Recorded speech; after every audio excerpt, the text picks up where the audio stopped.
नमस्कार, मैं हूं आपके साथ अंकिता। न्यूज रूम 7 में आपका स्वागत है। चलिए रुक करते हैं खबरों की ओर। बेरोजगारी और नर्सिंग घोटाले के मुद्दे को लेकर मुख्यमंत्री आवास का घेराव। युवा कांग्रेस करेगी मुख्यमंत्री आवास का घेराव।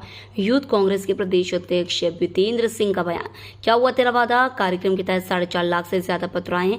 इन पोस्ट कार्ड को बोरियों में भरकर कल मुख्यमंत्री को देने के लिए सभी युवा जाएंगे। सरकार युवाओं को सपने दिखाकर उन्हें अधूरा छोड़ देती है। प्रदेश की उन्नति को लेकर युवाओं को लेकर सरकार के पास कोई रोड मैप नहीं है। सरकार को चेतावनी देने और जगाने के लिए युवा करेगा क्रांति कार्यक्रम के तहत मुख्यमंत्री निवास का करेंगे घेराव। जैसे कि आप सभी लोगों को अवगत है कि जो हम लोगों ने प्रोग्राम चालू किया था आज से 2 महीने पहले, क्या हुआ तेरा वादा, और जिसका हम कल समापन कर रहे हैं और वो समापन कल हम लोग रंग महल चौराहे से, और वो रंग महल चौराहे से आपने ये देखा है सामने, ये तो कुछ हमने सिर्फ आपके झलक के लिए रखा हुआ है। 4.5 से 5 लाख पोस्ट कार्ड भराए गए और ये हर एक जिले और विधानसभा से आए हैं। और ये जिस तरीके से भराए गए हैं, इस पे नाम, नंबर और साइन आप देख लीजिए। बिल्कुल हर घर डोर टू डोर कार्य किया गया है विधानसभा और जिले में। और हमारा उद्देश्य था कि लोगों को ये बताना कि जब 2018 से लेके 23 में भी भाजपा ने वादे किए थे रोजगार को लेके, और उस दौर में 80,000 उन्होंने फॉर्म भरे, आवेदन नौकरियों के निकले थे और 80 लाख लोगों ने फॉर्म भरे थे उन 80,000 के लिए।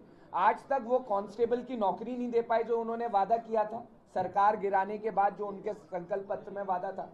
अब फिर उन्होंने कहा कि 2023 में उन्होंने कहा कि 2.5 लाख नौकरियां देंगे। उन 2.5 लाख नौकरियों को लेके कोई चर्चा नहीं हुई इस बार विधानसभा के अंदर। दूसरी बात, उन्होंने कहा कि वो 1.5 करोड़ आवास महिलाओं को बना के देंगे, उसको लेके कोई चर्चा नहीं की इस बार विधानसभा सत्र में। एमएसपी को लेके जो आप जानते हैं कि कितने किसान आज आत्महत्या कर रहे हैं, और उस आत्महत्या के जिम्मेदार कौन है। जो एमएसपी दर जो किसानों को नहीं दी जा रही है, जो उनका लागत जो बनता है वो भी मूल्य अगर उनको नहीं मिलेगा, तो आज मध्य प्रदेश में किसान सबसे ज्यादा आत्महत्या कर रहा है। और चौथी बात, जिस तरीके से हमने कहा था नरसिंह घोटाले को लेके कि आपने सीबीआई की जांच बैठाई, सीबीआई पे आपने उसमें दोषी पाया गया, पर बाकी के लोगों का क्या हुआ। आपने अपनी जांच में 2-3 लोगों को निकाल दिया, बर्खास्त कर दिया, ये बताने के लिए हमने जांच कर ली। नहीं, आपने उस जांच को आगे नहीं बढ़ाया, उस पर कार्रवाई नहीं की।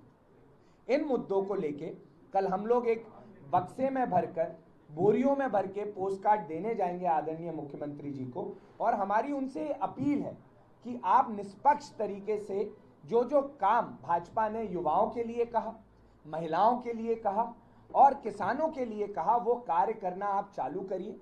क्योंकि जो आपकी कथनी और करनी है उसमें बहुत अंतर है। आपका जो सपने दिखाने का माया जाल है और सपने ना पूर्ण करने में आप अव्वल हैं, क्योंकि आप सिर्फ सपना दिखाते हैं, उस सपने को मार्केट में बेचने जाते हैं, और जब उनको पूरा करने की बात आती है तो आपके पास कोई साधन नहीं होता उसको पूर्ण करने के लिए। आपने 3,000 भी बोला था बहनों को देने के लिए, आप क्या कर रहे हैं, आप जनता का पैसा फ्री में बांट रहे हैं।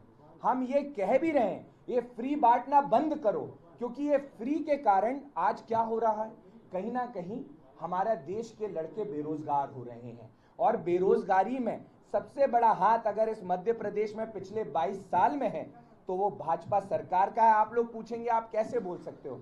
मैं आपको कांस्टेबल का आंकड़ा देता हूं, 6.5 लाख कांस्टेबलों ने भर्ती दी थी, आज तक 2019 से उनकी भर्ती तय नहीं की गई। फिर मैं आपको बताता हूं 20-22 में फिर 7 लाख आवेदन भरे गए थे कांस्टेबल के, फिर भी उनको अभी तक भर्ती नहीं दी गई है। ये आंकड़े तो ऑन रिकॉर्ड हैं। तो जब सवाल आता है देश की उन्नति का और इस प्रदेश में कार्य को आगे बढ़ाने का, इनकी कोई पॉलिसी मेकिंग नहीं है। आप इनसे पूछिए कि आपकी पॉलिसी मेकिंग क्या है, आपकी पॉलिसी ड्राफ्टिंग क्या है। इन पे कोई भी एक मास्टर ब्लूप्रिंट कुछ भी रेडी नहीं है।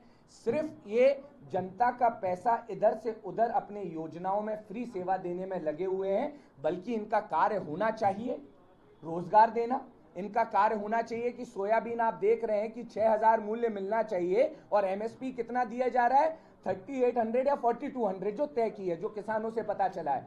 तो आप तो जो दाम लग रहा है वो भी आप किसान को मुनाफा नहीं दे रहे, तो किसान आत्महत्या करेगा ही करेगा।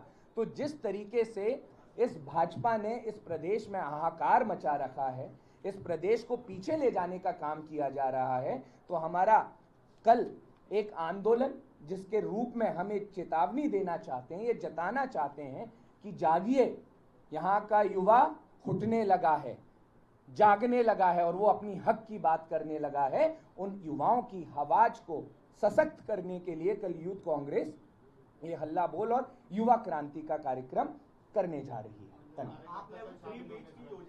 फिलहाल इस बुलेटिन में इतना ही। आप बने रहिए न्यूज रूम 7 के साथ। नमस्कार।